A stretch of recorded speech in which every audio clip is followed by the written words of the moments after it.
మిత్రమా, లాస్ట్ వీడియోకి మంచి రెస్పాన్స్ అనేది రావడం జరిగింది. అలాగే రెస్పాన్స్ ఇవ్వండి. వీలైతే ఛానల్ని సబ్స్క్రైబ్ చేయండి, లైక్ చేయండి, షేర్ చేయండి. ఎందుకంటే మన దాంట్లో వచ్చే స్పెషల్ ఎడ్యుకేషన్ గురించి ఇప్పటి నుంచి వీడియోస్ అనేది వస్తూనే ఉంటుంది. మనకి స్పెషల్ డిఎస్సికి సంబంధించి ఏపీ డిఎస్సి కానీ, తెలంగాణ డిఎస్సి కానీ, లేకపోతే ఏపీ టెట్ కానీ, టీఎస్ టెట్ కానీ సంబంధించిన అన్ని అంశాలు కూడా దీంట్లో డిస్కస్ చేయడం జరుగుతుంది.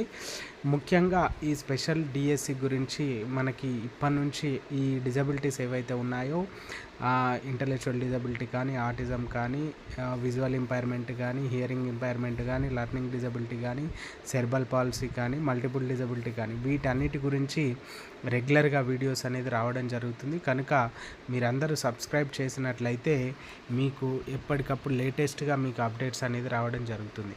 ఇంకా వీడియోలోకి వెళ్ళిపోయినట్లయితే మేధో వైకల్యం అంటే ఇంటలెక్చువల్ డిజబిలిటీ గురించి మనము చారిత్రకంగా అంటే పూర్వకాలంలో ఇంటలెక్చువల్ డిజబిలిటీని ఏ విధంగా గుర్తించారు, దాని యొక్క చరిత్ర ఏంటి, దాని యొక్క వృద్ధి ఏ విధంగా సాగింది అనేది మనం ఈ వీడియోలో తెలుసుకోవడానికి ప్రయత్నం చేద్దాం. మేధో వైకల్యం గురించి చారిత్రకంగా దృక్పథం. ఇది కొన్ని శతాబ్దాల క్రితం మేధో వైకల్యం గల వారిని హీనంగా చూసేవారు. చాలా సందర్భాల్లో పుట్టిన వెంటనే నీటిలో ముంచి చంపివేయడం కానీ, అడవిలో వదిలేయడం కానీ చేసేవారు. అటువంటి శిశువు జననం సమానంగా భావించేవారు. ఆ శిశువుని ఏదో విధంగా వదిలించుకునే ప్రయత్నం చేసేవారు. కొన్ని సందర్భాల్లో వారిని రాజస్థానాలలో వినోదానికై ఉపయోగించేవారు. అవి చెప్పడానికి ఆధారాలు ఉన్నాయి. ఈ పతాంజలి వంటి లాస్ట్ డిఎస్లో కూడా వీటిలో గురించి మనకి బిట్స్ అనేది రావడం జరిగింది. కనుక జాగ్రత్తగా మీరు ఇవి చదువుకొని నోట్ చేసుకొని పెట్టినట్లయితే మీకు 2 or 3 బిట్స్ అనేది రావడం జరుగుతుంది. ఈ పతాంజలి వంటి వారు రచించిన గ్రంథాల ద్వారా ప్రాచీన భారతదేశంలో కూడా మేధో వైకల్యం కలవారు ఉండేవారని తెలుస్తుంది. ఇటువంటి వ్యక్తులను సూచించే అధికారికంగా గుర్తించబడిన పదాలు ఉన్నట్లు చారిత్రక ఆధారాలున్నాయి. మూఢులు, మందబుద్ధులు, మూర్ఖుడు, అవివేకి, దుర్బల మనస్కుడు వంటి పదాలతో మేధో వైకల్యం కలవారిని సూచించేవారు. 18వ శతాబ్దపు చివరి భాగంలో కొందరు రైతులు అడవిలో వారికి లభించిన ఇలాంటి ఒక బాలుడిని వైద్యుడి వద్దకి తెచ్చేంత వరకు వారి చికిత్స, విద్యాబోధన గురించి ఎటువంటి నిర్దిష్టమైన కృషి జరగలేదు. 1798లో చారిత్రాత్మకమైన ఆ రోజున అనబడే అవెర్యో అడవి బాలుని చికిత్స మొదలు పెట్టడంలో ప్రత్యేక విద్య శిక్షణ రంగం ఆరంభమైంది. ఇఠార్, ఇది ఇంపార్టెంట్ బిట్ గుర్తుంచుకోండి. ఈ ఇఠాడ్ 1806 ఇఠాడ్ ఏ సంవత్సరం అని అడగవచ్చు. ఇఠాడ్ 1806 సంవత్సరంలో గడిచే కొద్దీ జీవించే హక్కును గుర్తింపు ప్రాముఖ్యంగా లభించాయి. అయినప్పటికీ వారిని సమాజానికి ముప్పుగా నీస్వర్త్ అండ్ స్మిత్ 1976 పరిగణించి సంఘం నుండి వేరు చేసి నిశిత పరిశీలనలో ఉంచదగిన వారిగా పరిగణించేవారు. ఈ విధంగా సంస్థగత పర్యవేక్షణ ప్రారంభమైంది. మేధో వైకల్యం గలవారిని కుటుంబం నుంచి, సంఘం నుంచి వేరు చేసి 24 సంవత్సరాలు పూర్తి పర్యవేక్షణలో ఉంచేవారు. పిమ్మట వారి పట్ల జాలి, ఉదారత వంటి భావాలు ఏర్పడ్డాయి. వారి కనీస అవసరాలు తీర్చబడి సేవా కార్యక్రమాలు అందింపజేసి విరాళాల ద్వారా వారు జీవించాలని భావించేవారు. ఇవి ప్రధానంగా పాశ్చాత్య దేశాల్లో జరిగిన సంఘటనలు. 1905లో ఫ్రెంచ్ బోధన ద్వారా లబ్ధి పొందిన విద్యార్థులను గుర్తించడానికి ఆల్బర్ట్ బినే, థియోడర్ సైమన్ మానసిక పరీక్షను రూపొందించారు. ఇది ఆల్బెన్ బినే, థియోడ్ సైమన్ రచించినటువంటి పరీక్ష ఏందని కూడా మీకు అడగొచ్చు. అది మానసిక పరీక్షగా రూపొందించాడు.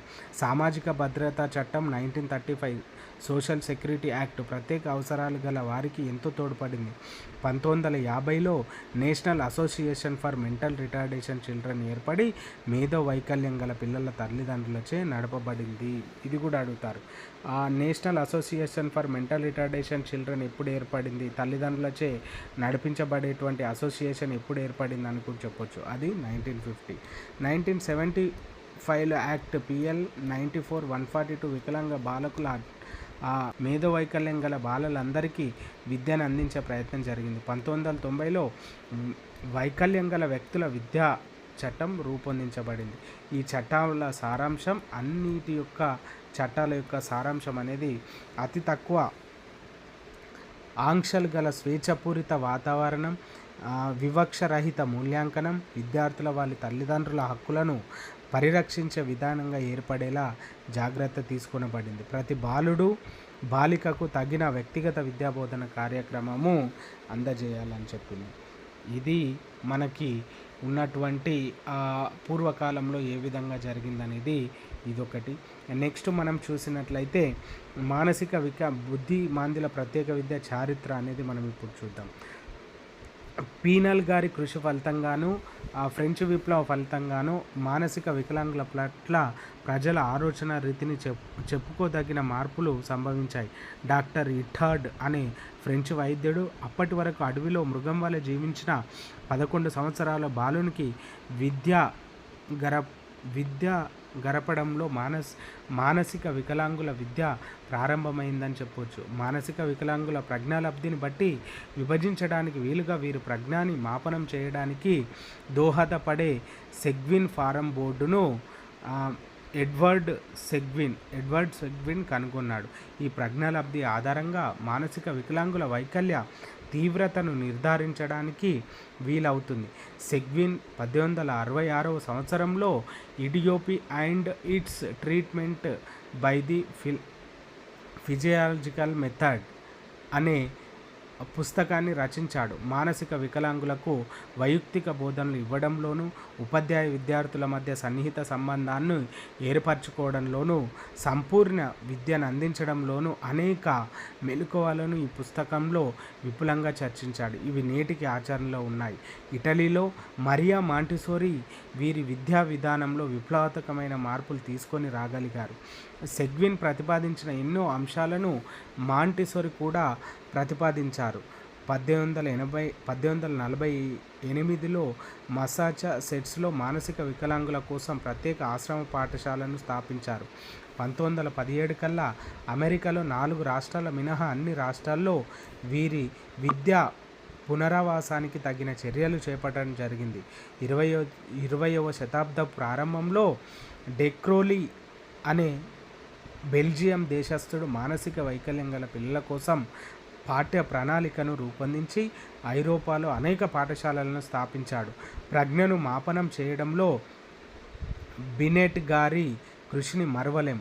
వీరి ప్రామాణీకరించిన ప్రజ్ఞ తయారు చేశారు. జర్మనీలో 1859వ సంవత్సరంలో సాధారణ పాఠశాలలోనే వీరి విద్యా అవసరాలకు ప్రత్యేక తరగతులను ప్రారంభించాడు.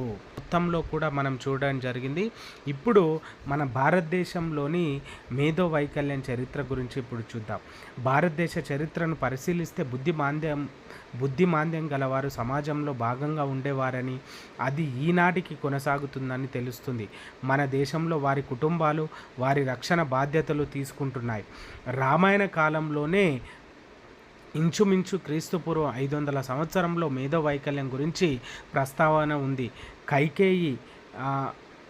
కైకేయి పరిచారక మందార మందబుద్ధి కలిగి ఉంది సులువుగా మోసగింపబడేది. మానసిక సమస్యలు గుర్తించిన ప్రవర్తన మొదటి అథర్వ వేదంలో కనబడుతుంది. మనకిది బిట్టు కూడా రావడం జరిగింది. అంటే కైకేయి దగ్గర ఉన్నటువంటి మానసిక వికలాంగురాలు ఎవరు అని అంటే మందార అని మనం చెప్పుకోవచ్చు. తత్వశాస్త్రంలో ఇంకా పురాతనమైన సాంఖ్య శాఖలో వివిధ రకాల మేధో వైకల్యం పేర్కొనబడ్డాయి. భ్రూణ విజ్ఞానం గురించి రచన అయిన గర్భోపనిషత్తు లోపాలు గల శిశువులు మానసిక ఆందోళనకు గురైన తల్లిదండ్రులకు జన్మిస్తారు అని సూచించారు. ఇవన్నీ కూడా బిట్సే కాబట్టి మీరు నోట్ చేసుకొని పెట్టుకుంటేనే బెటరు.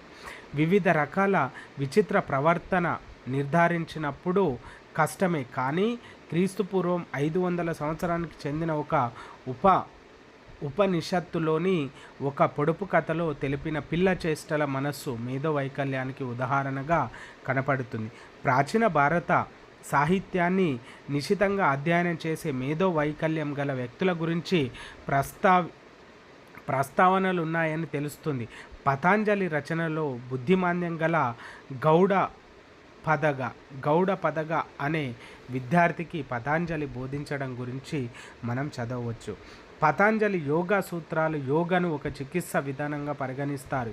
ఈ సూత్రాలు జాగ్రత్తగా పరిశీలిస్తే ఈ చికిత్స విధానంలో మేధో వైకల్యం గల వారిని కూడా పరిగణనలోకి తీసుకోవాలని తెలుస్తుంది.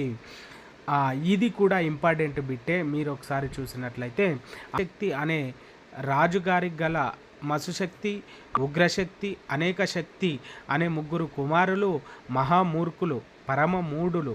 వారి మూఢత్వం చూసి వారికి విద్యాబోధన చేయడానికి ఆ రాజసాదంలో ఉన్న విష్ణు శర్మ అనే పండితులు క్రీస్తుపూర్వం 1వ శతాబ్దంలో ప్రపంచంలోనే మొట్టమొదటి ప్రత్యేక విద్యా పాఠ్యపుస్తకమైన పంచతంత్రం రచించాడు. ఏఎల్ భావం అనే చరిత్రకారుడు ఇంతటికన్నా చక్కగా రచించిన పాఠశాల స్థాయి పుస్తకం ఇంకొకటి లేదు అని పేర్కొన్నాడు. క్రీస్తు శకం 4వ శతాబ్దంలో శ్రీలంకలో వైకల్యం గల వ్యక్తుల కోసం ప్రత్యేక ఆశ్రమం కల్పించడం ప్రారంభమైంది. మానసిక లోపాలు కలిగిన పాఠశాలలు దైనందిన బోధనచే లభించని విద్యార్థుల శిక్షణ ఇవ్వడానికి ఒక పాఠశాల 1918లో బెంగాల్లోని కిర్సయంగ్లో ప్రారంభమైంది. 1939లో మద్రాసులో ప్రభుత్వ మానసిక వైద్యశాలచే మేధో వైకల్యం గల బాలులకై పాఠశాలను ప్రారంభించబడింది. 1941లో బొంబాయిలో మానసిక లోపం గల వారికి మొదటి ఆశ్రమం నిర్మితమైంది. 1944లో శ్రీమతి వకీల్ మానసిక వైకల్యం గల బాలులకు పాఠశాల మొదటగా ప్రారంభించడం జరిగింది. స్వాతంత్రం వచ్చిన తర్వాత ముఖ్యమైన జాతీయ విద్యా విధానం నేషనల్ పాలసీ ఆఫ్ ఎడ్యుకేషన్ 90 ఈ విధానంలో మొదటిసారిగా వివిధ వైకల్యాల గురించి ఒక విభాగం చేర్చబడింది. ఈ విధానం అమలు వల్ల ఐఈడిపి ప్రారంభం కావడానికి దారితీసింది. వికలాంగుల జాతీయ విద్యా విధానం చేసిన సిఫార్సులు సంపూర్ణంగా అధ్యయనం చేయడానికి 1987లో బెహరుల్లా ఇస్లాం కమిటీని నియమించడం జరిగింది. విద్యా ఉపాధి, వృత్తి, విద్యాశిక్షణ ఆటంకాలు లేని వాతావరణం మన్నగు అంశాల పట్ల ఈ కమిటీ దృష్టి సారించింది. ఈ విధంగా ప్రపంచంలోకెల్లా మరియు భారతదేశంలో ఉన్నటువంటి ఈ అంటే మానసిక మేధో వైకల్యం గురించి మనం ఇక్కడ చూసుకోవడం జరిగింది. కనుక ఇలాంటి లేటెస్ట్ వీడియోలు అన్నీ కూడా మీకు ఇమీడియట్గా నోటిఫికేషన్ రూపంలో రావాలి అంటే ఛానల్ సబ్స్క్రైబ్ చేయండి, బెల్ ఐకాన్ క్లిక్ చేయండి. మీ ఫ్రెండ్స్ ఎవరైనా ఇదే ఫీల్డ్లో ఉంటే ఇవన్నీ కూడా షేర్ చేయండి.